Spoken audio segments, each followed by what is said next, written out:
My name is Sarah. I'm in my early 30s, and for as long as I can remember, my family acted like my success was something polite, to tolerate, not something worth taking seriously. They never asked how my work was doing unless they needed something, and they always spoke about it as if it could disappear at any moment. Late one freezing night in Minneapolis, I was sprawled on my couch with a pounding fever, barely upright when my phone started buzzing. It was my mom. I answered, already knowing this wasn't concern. She asked how I was feeling, quick and shallow, then immediately shifted to why she really called. She said my younger brother's student loan payments were getting overwhelming, that things were tight, that everyone was stressed, and then she laughed softly and mentioned that since I was doing pretty well with that little side thing, she figured I could step in. She didn't ask if I could help. She said it like a conclusion she'd already reached. I told her no, not like this, not right now. The warmth in her voice vanished. She reminded me that family supports each other, that this wasn't about money, that this was about responsibility. When the call ended, my phone lit up again, this time with a message from my brother. Short, confident, almost casual. Everyone's counting on you. I sat there staring at the screen, realizing something that made my chest go tight. No one had asked my opinion. No one had asked what it would cost me. They had already decided how my money should be used and who it was really for. I wasn't being asked for help. I was being assigned a role in a plan I hadn't agreed to. And just a few days later, at a wedding that was supposed to celebrate love and fresh starts, my family would finally say the quiet part out loud, furious that the money I used wasn't going where they had planned it to go. Before we get there, make sure you're subscribed, because what happened next didn't just expose their plan, it permanently ended my relationship with them. After the call ended, my thoughts slid backward almost automatically, not to one specific memory, but to a long chain of family dinners that all blurred into the same pattern. Growing up in the Walsh family, my younger brother wasn't just another kid at the table. He was the focus, the plan, the future everyone quietly arranged their lives around. His choices were discussed like group decisions, his setbacks treated like shared emergencies, his successes celebrated as proof that every sacrifice had been worth it. Money always followed him, not recklessly, but deliberately, wrapped in the language of opportunity and potential. Tutors, programs, expensive paths that assumed return on investment without ever needing to explain why. No one called it favoritism because no one treated it like a choice. It was the default setting. My older sister Monica responded to that environment by stepping away as soon as she could. She didn't make a scene or demand fairness, she just learned early that expectations came with strings and decided she'd rather manage on her own. She worked, paid her bills, built stability without help, and as a result, she slowly drifted out of the center of the family narrative. She wasn't excluded so much as she was no longer consulted. Her independence became something quietly taken for granted, acknowledged briefly, and then set aside, as if needing nothing also meant deserving nothing. I stayed closer for longer, which meant I saw the pattern from the inside. While my brother's future was treated as a communal responsibility, and my sister's life unfolded somewhere off to the side, my own efforts existed in an odd middle space that never quite fit. I worked constantly, learning as I went, building something piece by piece without any safety net, but because it hadn't been planned by anyone else, it was treated as provisional.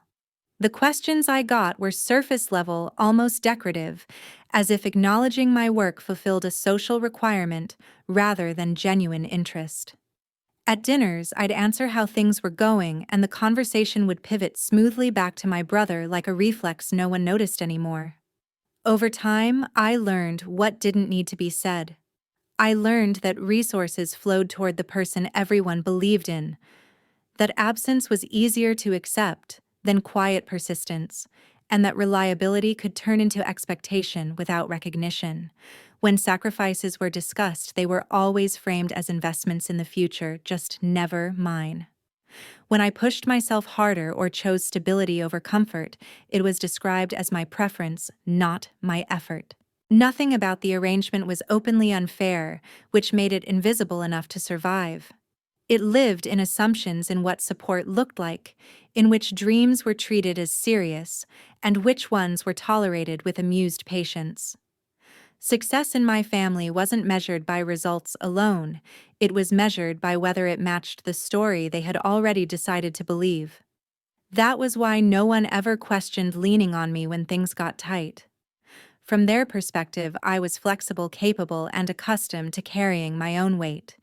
Using what I had built for priorities they'd defined years ago felt not just reasonable to them, but logical. Looking back, it's easy to see how the roles hardened over time, one child positioned as an investment, one allowed to stand apart, and one silently expected to absorb the gaps. No one announced those roles, but they were reinforced in 1,000 small ways until they felt permanent. By the time I was expected to help, the decision had already been made without me. I wasn't stepping out of line by resisting. I was simply refusing to keep playing the part that had been assigned to me without my consent. The next morning unfolded with a strange sense of calm, the kind that only comes when something has already shifted internally, even if nothing outwardly looks different yet. I called Dana Scott early, not because I felt panicked, but because I needed clarity before my emotions had a chance to interfere. Dana had handled my finances long enough to know that when I asked for a full review without context, it meant something had crossed a line. I didn't frame it as concern or suspicion. I simply asked her to trace my parents' recent financial moves, anything tied to property loans, restructures, or outside inquiries that might overlap with my name. When she called back later that morning, her voice carried a weight I hadn't heard from her before, and she didn't soften it. She told me my parents had refinanced their house more than once in a relatively short span, each time pulling equity forward instead of stabilizing stacking obligations instead of resolving them. These weren't routine adjustments made during rough months. They were escalation moves, decisions that only make sense if someone expects relief from somewhere else. What made the picture sharper was where those loans pointed. Every thread led back to Ethan. Not in principle or intention, but on paper. His name floated through multiple obligations directly or indirectly, tying his future earning potential to debts that were already pressing. When I asked whether the balance they mentioned for school lined up with the timing of these refinances, Dana answered without hesitation. The tuition narrative didn't match the numbers. Education costs had already been absorbed. What they were scrambling to cover now were interest spikes, repayment deadlines, and short-term lenders who had no patience for family loyalty or promises about future success. The money my mother asked for wasn't meant to fund an education, it was meant to slow a collapse. As Dana continued mapping out the timeline, a new detail surfaced that changed how everything fit together. Someone had been asking about me, not a direct inquiry and not through official requests, but through parallel channels that suggested preparation rather than coincidence. Questions about asset accessibility, business structure, liquidity windows. Nothing actionable on its own, but coordinated enough to raise concern. Dana was careful with her wording, but the implication was clear. This wasn't an emotional family hope quietly forming over dinner conversations. This was financial positioning. Plans were made under the assumption that I would eventually cooperate, and steps had already been taken based on that assumption. As I listened, moments from the past few months replayed in a new light, the sudden interest in how my work was structured, the subtle questions framed as casual curiosity, the confidence behind requests that hadn't left room for refusal. None of it had been random. None of it had been improvised. They hadn't approached me because they were desperate in the moment they approached me, because they believed the outcome had already been decided. Dana walked me through my own position next, confirming that my accounts were insulated, intentionally layered, and not exposed in ways that could be accessed without my explicit consent. There was no clear path for anyone to quietly redirect what I'd built, no legal shortcut disguised as family trust. Whatever expectations had been forming on the other side were built on an outdated version of me that no longer existed. When the call ended, what settled in wasn't panic or anger, but understanding. This wasn't a misunderstanding fueled by entitlement or old favoritism repeating itself out of habit. This was a deliberate attempt to manage the fallout of choices I hadn't been part of by assigning me a role I'd never agreed to play. The story they told themselves relied on me staying predictable, compliant, available. Seeing the structure behind it stripped away the last remaining doubt. I wasn't dealing with a request that had gone too far. I was dealing with a plan that had moved forward without my consent, and that realization changed everything about how I was willing to respond. A few days later, I spent an afternoon with Monica to help her prepare for the wedding, and the simplicity of the moment felt almost unfamiliar after everything that had surfaced. Her apartment was modest and carefully organized, every decision clearly made with intention rather than convenience. And as we worked through small tasks together, our conversation drifted naturally toward what came after the ceremony. Without hesitation, Monica explained that she and her fiancé were planning cautiously renting, first saving steadily, and refusing to place themselves in a position where they'd need to rely on anyone else to stay afloat. She was clear that she didn't want support from our parents, not because she was angry or proud, but because experience had taught her that help in our family always came with unspoken costs. She said it calmly, without resentment, as if she'd accepted long ago that independence wasn't a temporary phase, but a permanent safeguard. Listening to her, I saw something I hadn't fully recognized before. While everyone else in our family framed sacrifice as investment and dependency as loyalty, Monica had quietly built her life around self-containment. She didn't ask for rescue, didn't expect reimbursement, and never positioned herself as essential to anyone else's plans. She had carried responsibility without applause and risk without buffer, and because of that, she had never been protected. The realization landed slowly but firmly. In families like ours, the people who carry the least drama and demand the least attention are often the ones left most exposed. That pattern wasn't accidental. Those who don't insist on priority rarely receive it. Later that night, after leaving her place, I called Paul Kim.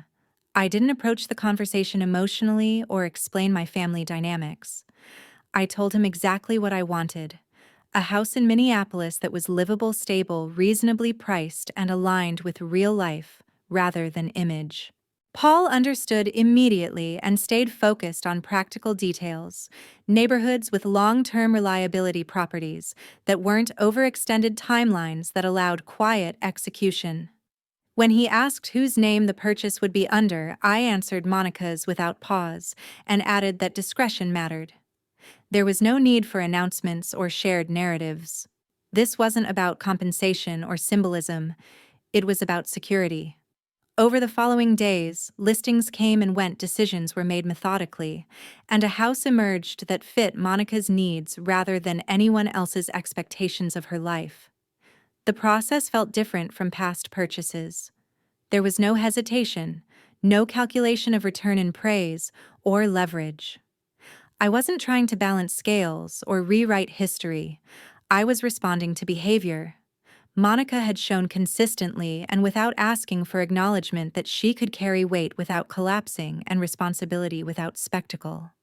That was exactly why she'd never been chosen before. The paperwork moved cleanly, the funds transferred without complication, the title prepared under her name alone. I asked Paul to keep my involvement out of casual conversation, not because the choice needed secrecy, but because it didn't need interpretation. By the time the transaction was finalized, the decision felt settled in a way that surprised me. It wasn't defiance or generosity driving it. It was alignment. In my family, the person who absorbed expectation quietly was never considered the future, never the priority, never the one protected when ambition ran ahead of reality. Monica had built her life with caution because she knew no one was watching her back.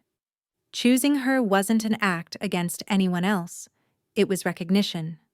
Support placed there wouldn't sustain illusion or delay consequence. It would simply remove one person from the cycle of scrambling and survival that the rest of my family refused to step out of. Some people are chosen because they make themselves impossible to ignore. Others are chosen because they've proven they can be trusted with stability. Monica had always been the latter, and for once, that distinction mattered. George asked me to come by under the pretense of talking things through, the kind of phrasing that suggested reason and calm, while quietly assuming compliance. When we sat down, there was no raised voice, no confrontation in tone, only measured words delivered with the confidence of someone who believed the conclusion had already been agreed upon. He spoke about family in abstract terms, first about standing together when things tighten, about how no one chooses difficult moments, but everyone benefits when burdens are shared. Responsibility came up quickly, framed, not as pressure, but as character, the invisible line between those who step up and those who don't. He talked as if we were aligned, as if the role he was outlining naturally belonged to me, and I noticed how easily my silence was mistaken for consent. When Ethan entered the conversation, it wasn't as a problem, but as a priority. George didn't describe mistakes, only circumstances. He didn't dwell on choices, only outcomes. The money he referred to wasn't mine in his language. It was framed as family resources, something temporarily under my control that could be better directed where it mattered most. I could hear the implication clearly without him ever needing to state it outright. Support meant redirecting what I had towards stabilizing what had already been overextended. I didn't interrupt, because his argument wasn't built to withstand interruption.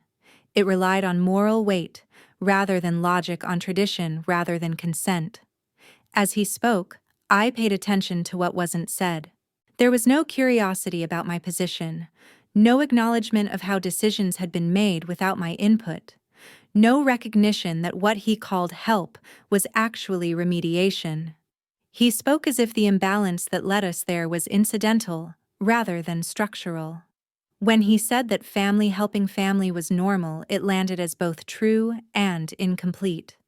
On its own, the idea was familiar, almost comforting. Families do step in when things fall apart. But the situation he was presenting didn't exist in isolation. It was the result of years where one path had been supported repeatedly while others were left to self-manage. What was being asked of me wasn't an act of unity. It was a continuation of a pattern where responsibility flowed in one direction and benefit in another. I realized then that my reaction wouldn't actually change the narrative being prepared for me. Agreement would confirm that I existed to stabilize outcomes I hadn't influenced. Refusal would be reframed as selfishness, distance, or lack of loyalty. Either response would serve the same story, just from different angles. That awareness drained the conversation of urgency. George wasn't inviting dialogue, he was ensuring alignment. He wasn't weighing possibilities, he was reinforcing expectation. I acknowledged what he said, not emotionally, not defensively, but plainly, letting his words sit without acceptance or opposition.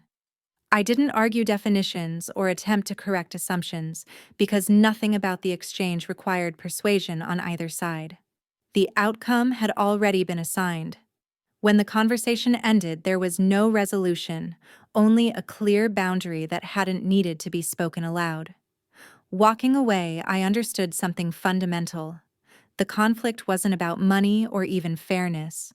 It was about roles. The moment I stepped outside the one they had written for me, the moral language they relied on lost its power. And that silence, more than any refusal, was the first thing they didn't know how to manage. As the wedding drew closer, the pressure didn't arrive in the form of arguments or demands, but through something far more revealing: assumption. It showed up in passing remarks, in casual certainty, in the way people spoke as though a decision had already been made, without needing my confirmation. The first time I heard it, I didn't react. Someone mentioned Ethan's situation as if it were settled, referencing help that was supposedly already in motion. I assumed they were misinformed. Then it happened again, the same language repeated by someone else. Different context, same conclusion. By then it became impossible to dismiss as coincidence. When I finally spoke to Ethan, the conversation clarified everything I'd been sensing. He didn't approach me carefully or frame his words as a request. He spoke with the confidence of someone confirming details, discussing timelines, obligations, and external expectations, as though my role had been agreed upon. There was no preface, no acknowledgement that I had yet to commit to anything. His tone wasn't hostile or desperate. It was practical, efficient, almost relieved. What mattered to him wasn't whether I would help, but how smoothly the process would move once I did. He referenced conversations I hadn't been part of, lenders who were waiting and people who, according to him, already knew things were being handled. At one point, he made a comment so offhand it almost slipped by unnoticed. He spoke about my money, not as something belonging to me, but as a family resource that would naturally be used where it was needed most. There was no malice in the statement. That was what made it unmistakable. The idea that my finances were separate, personal, or subject to my discretion simply didn't exist in his mind. I realized then that the boundary had not been crossed suddenly. It had been quietly dissolved over time through repetition and entitlement that had gone unchallenged because it benefited too many people to question. By the time Ethan spoke with that level of certainty, the narrative had already hardened. To him, I wasn't being asked for help because help had already been assigned. Any disagreement would not be interpreted as a different choice, but as a disruption. Listening to him, I understood that he wasn't intentionally misrepresenting my position. He genuinely believed I was on board, not because I had said yes, but because his experience had taught him that others would rearrange themselves to support his outcomes. That belief had been reinforced repeatedly long before money entered the conversation. My success hadn't registered as something earned independently. It registered as capacity. Capacity waiting to be deployed. In that moment, the remaining ambiguity disappeared. This wasn't a misunderstanding that could be corrected through clarification or discussion.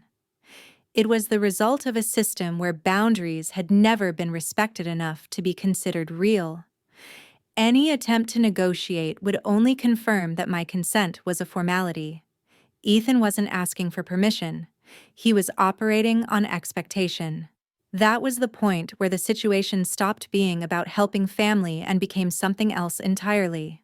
The erosion of autonomy had reached a stage where silence was interpreted as agreement, and ownership was treated as collective by default.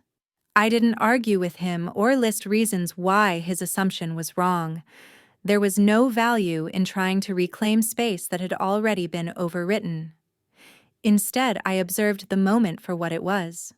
A clear indication that whatever restraint had existed before was gone. The line separating my choices from their plans had been erased so completely that it no longer registered as missing. Once I recognized that, the remaining confusion lifted. This was no longer about conflict or differing perspectives. It was about a fundamental refusal to acknowledge where responsibility ended and control began, and that realization altered the way I understood everything that followed. The wedding took place at a historic hotel in downtown Minneapolis, understated but formal, the kind of setting where social rituals run on assumption and appearances rarely get challenged. Guests mingled easily, and Irene moved through the room with practiced ease, steering conversations wherever she wanted them to go, praising Ethan without prompting, emphasizing how everything works out when family shows up at the right time. She framed his struggles as temporary setbacks and spoke with the ease of someone confident the problem had already been handled occasionally, implying that sacrifices had been made quietly behind the scenes. Ethan stood nearby, relaxed in a way that suggested resolution, accepting congratulations that weren't strictly about the wedding. When it came time for gifts, attention shifted toward Monica, and I stepped forward without ceremony, handing her a sealed envelope. The gesture looked conventional enough to pass without scrutiny. Monica thanked me reflexively, still smiling as she opened it, then paused, reread the contents, and looked up again. Confusion giving way to disbelief. The room responded before she could. People leaned in, exchanging looks, filling in gaps with assumptions that felt safe and familiar. Whispers traveled quickly, and the prevailing interpretation settled almost instantly. Financial support, a generous contribution, a helpful boost for the newly married couple. No one questioned that version because it fit comfortably into the story Irene had been telling all evening. That brief collective understanding held for only a moment before it needed correction. I spoke calmly, clearly, without raising my voice or adding emphasis, explaining that the house included in the envelope had already been paid in full, that the purchase was finalized, and that the deed was solely in Monica's name. The reaction wasn't dramatic at first. It was delayed as people recalibrated what they thought they'd just witnessed. This wasn't assistance. It wasn't support. It wasn't temporary. It was ownership. The crowd went still, and the shift in energy was immediate and unmistakable. Monica's hands tightened around the paperwork as the meaning settled, her expression caught between shock and something closer to relief. Before anyone else could speak, Irene's restraint broke. Her reaction wasn't calculated or subtle. It was instinctive. That money was for his loans. The words cut through the room with enough force to silence every nearby table, and in that instant the entire arrangement collapsed. What had been framed for weeks as family duty and shared responsibility snapped into focus as an assumption that had never been disclosed, never discussed, and never agreed to. People turned openly now, looking from Irene to Ethan, then to me, the implications circulating faster than explanations ever could. Ethan didn't step in. He didn't correct her or soften the statement. His silence confirmed what the outburst exposed: expectations had been set without consent, narratives formed without permission, and plans made under the belief that my role was already assigned. Irene attempted to regain control, but the authority she relied on moments earlier was gone, replaced by discomfort and visible disbelief from those who had just realized they'd been listening to only half the story. I didn't argue or defend myself. There was no need to explain timeline's reasoning or intent. The truth had already entered the room intact. What lingered wasn't anger or confrontation, but recognition. People understood without commentary that resources had been claimed before being offered, that silence had been interpreted as agreement, and that a private expectation had been laid bare in public.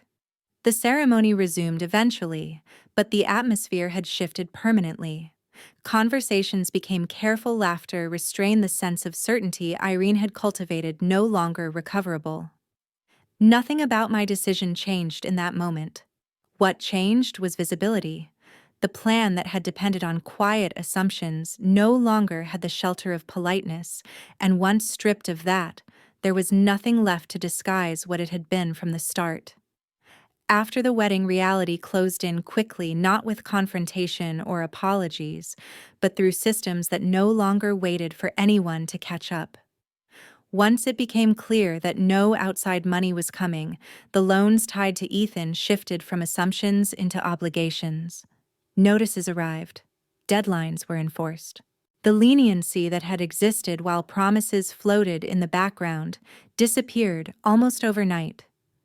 George and Irene tried to hold things together at first, adjusting payments, making calls, hoping something could still be rearranged, but the structure they had relied on collapsed under its own weight.